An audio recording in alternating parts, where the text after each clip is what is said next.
और आगे जम्मू रीजन के लिए क्या रोड मैप रहेगा, कैसा हम लोग पार्टी को मजबूत करेंगे, कैसा संगठन खड़ा करेंगे,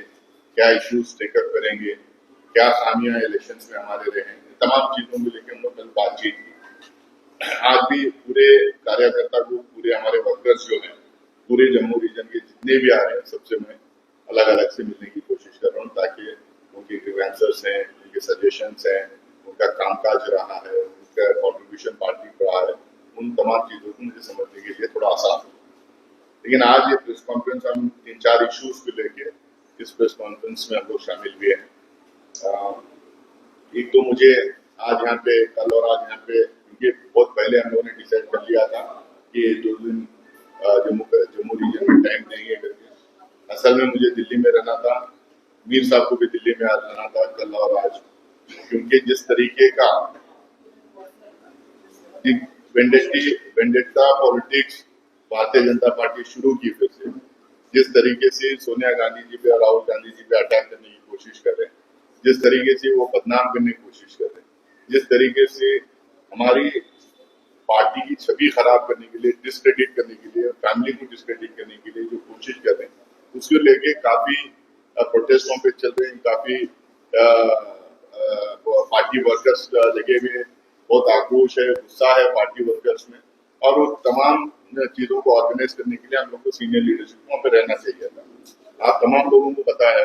ये इशू नया नहीं है, पुराना इशू है। 7-8 साल से इस इशू को लेके वो time to time Satana, harass करना, टॉर्चर करना, ये कोशिश कर रहे हैं। ये एक पहला इशू मुझे लगता है कि 75 साल की हमारी पार्लियामेंट्री डेमोक्रेसी में करीब करीब 80 साल होने आ रहे हैं,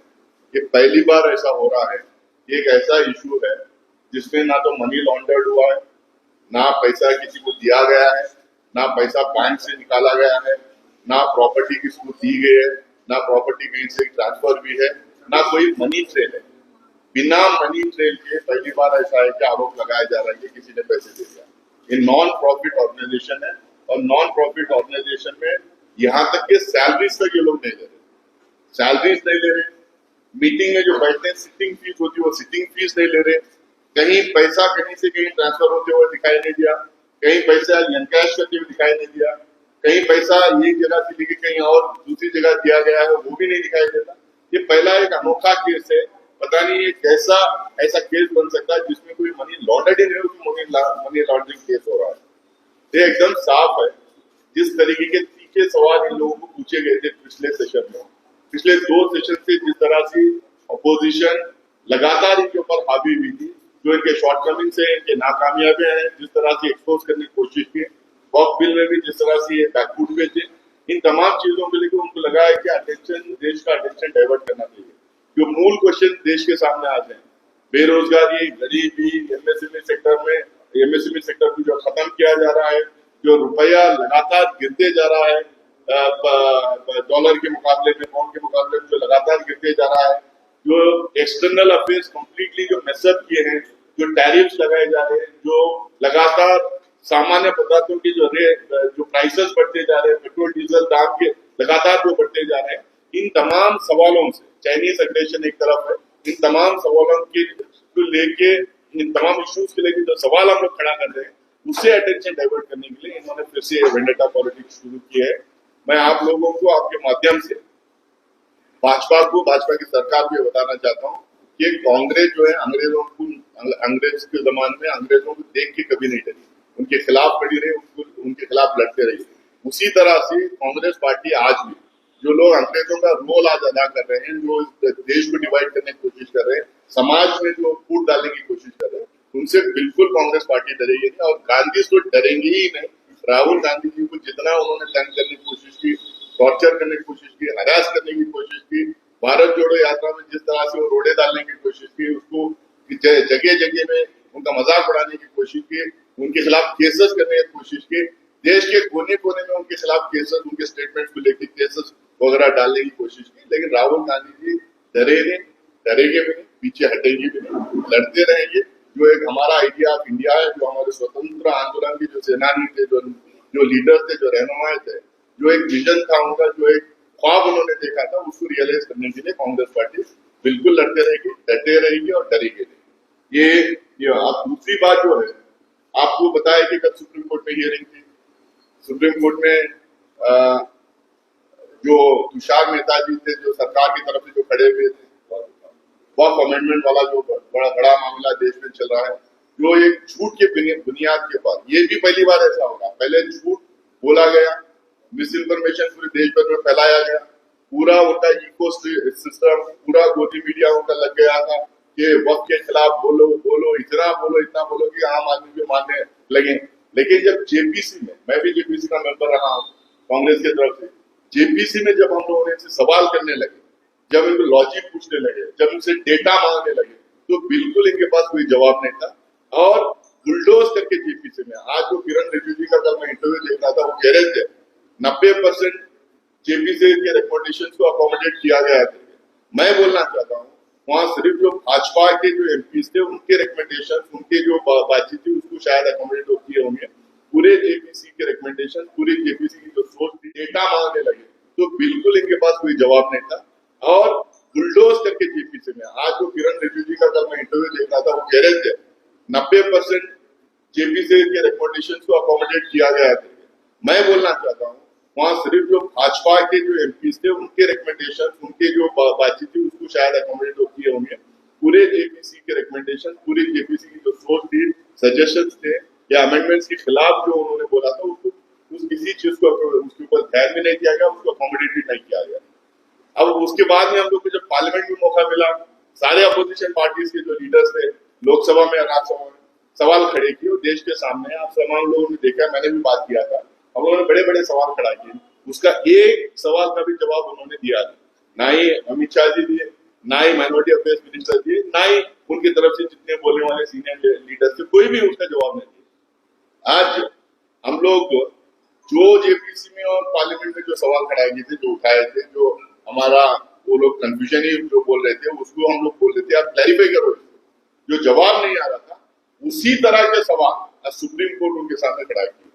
उसी तरह के सवाल उनको पूछ रहे हैं। तो बिल्कुल भारतीय जनता पार्टी की तरफ से या सरकार की तरफ से या उनके लॉ डिपार्टमेंट की तरफ से बिल्कुल कोई तर्क नहीं, कोई लॉजिक नहीं, कोई जवाब नहीं। इसीलिए उन्होंने आधे दिन का टाइम पूछा। इंटीरियम ऑर्डर तो दे ही रहे थे, आप लोग सब लाइव स्ट्रीमिंग देख रहे थे, उनको इंटीरियम ऑर्डर दे रहे थे उसमें, लेकिन इन्होंने आधे दिन का टाइम पूछा, अगले दिन 1 दिन का टाइम पूछा, अगले दिन 2 बजे फिर हियरिंग थी। उन्होंने आके बोल दिया भाई जब तक ये हियरिंग खत्म नहीं हो जाएगी, तो हम लोग उसमें बफर यूजर वाला एज इट इज रहेगा, कोई जमीन की नोटिफाई नहीं करेंगे, क्योंकि उन्होंने लिखित में दिया है।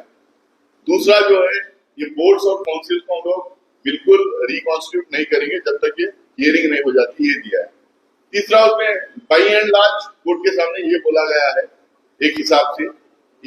वो स्टे ही है पूरे बिल पे, कि भाई जब तक ये डिस्पोज नहीं हो जाता है, हम इसमें कोई अमेंडमेंट को इम्प्लीमेंट करने की कोशिश नहीं करेंगे, ये उन्होंने अब कहा है।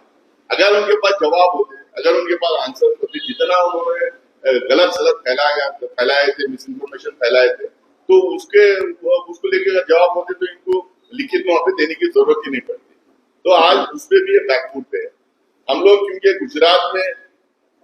ग्रासरूट लेवल से कांग्रेस पार्टी को बिल्डअप करने का काम शुरू किया, हमारा एआईसीसी सेशन हुआ, कई हमारे प्रोग्राम्स हमें चलने लगे, बिहार का चुनाव आने वाला है, वक्त पे बैकफुट पे वो जा रहे हैं लगातार, तो अब उनको लग रहा है कि कुछ ना कुछ करना पड़ेगा, इसीलिए जो है वेंडेटा पॉलिटिक्स उन्होंने शुरू किया। ये दो बड़े मसले नेशनल लेवल के हैं।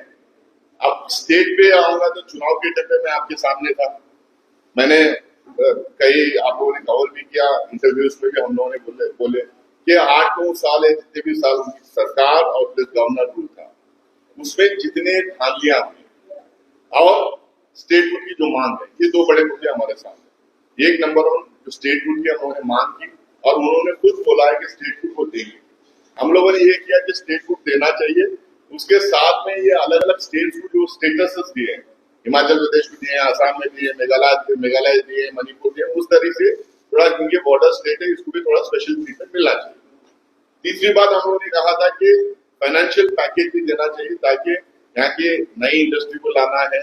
नया डेवलपमेंट वर्क यहाँ पे करना है, ऑनगोइंग डेवलपमेंट वर्क को पूरा कंप्लीट करना है, तो स्पेशल पैकेज की भी जरूरत है, फाइनेंशियल पैकेज की भी, करके हम लोगों ने उस टाइम पे बोला। अब ये सरकार बन, इलेक्शन हो गए, सरकार आ गई, उनकी सरकार बनी नहीं, कोalition की सरकार बनी है, मजबूत सरकार बनी है। अब इसमें स्टेटहुड देने में डिले क्यों कर रहे हैं? हमने तो कहा था, उन्होंने अनाउंस किया था, प्राइम मिनिस्टर ने भी किया, अमित शाह जी ने भी किया, गृह मंत्री ने भी, तो स्टेटहुड क्यों नहीं दे रहे? ये हमारी रियासत, हमारा हक करके हमारी पार्टी की तरफ से पूरे जम्मू कश्मीर में एक मुहिम छेड़ी गई। हमारे लीडर्स पूरे डिस्ट्रिक्ट्स में गए, लोगों को इकट्ठा किए, वहां पे अपनी बात रखी और सरकार से लगातार डिमांड करने का काम कर रहे हैं। तो ये डिमांड लगातार हम लोग करते रहेंगे, उसके खिलाफ, उसके लिए लड़ते रहेंगे और पार्लियामेंट में भी हम लोगों ने बात उठाने की, अलग अलग बिल्स में बात उठाने की कोशिश की।